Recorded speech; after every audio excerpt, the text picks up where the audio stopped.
sila.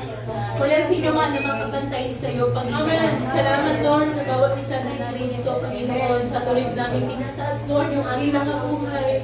Patuloy mo pag-apuyin ang aming mga puso sa paglilingkod sa iyo, Panginoon. Ano ba mga hadlang, Lord, sa paglilingkod namin sa iyo? Patuloy namin itong dinidefeat sa pangalan ni Jesus. Wala tayong magagawang kalaban sa mga buhay, Lord, kundi ikaw lamang siyang maghari, O Diyos. Salamat po, Panginoon, sa buhay ng bawat isa. Patuloy mo kaming kalagayin. Patuloy mo kaming samahan, Lord God.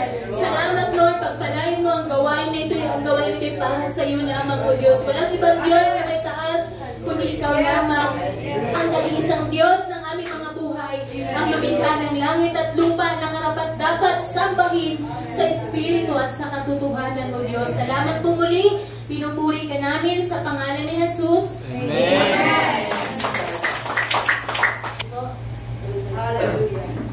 Sinasampalatayanan ko ang Diyos Amang makapangyarihan sa lahat, lumalang ng langit at lupa, at si Jesucristo na anak na bugtong niya, Panginoon natin na siwagan ng Espiritu Santo ay pinanganak ng Birheng Maria, nagdamdam ng hirap sa katulan ni Poncio Pilato, ipinako sa krus na matay at binibig. Sa ikatlong araw ay nabuhay sa mga patay, umakyat sa langit at tumuho sa kanan ng Diyos Amang makapangyarihan sa lahat.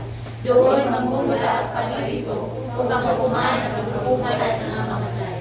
Sinasampalatayanan ko ang Espiritu Santo, ang banal na Iglesyang laganap, ang pagkakaisa ng mga banal, ang kapatawaran sa mga kasalanan, ang muling pagkabuhay ng katawan, at ang buhay na walang hanggan.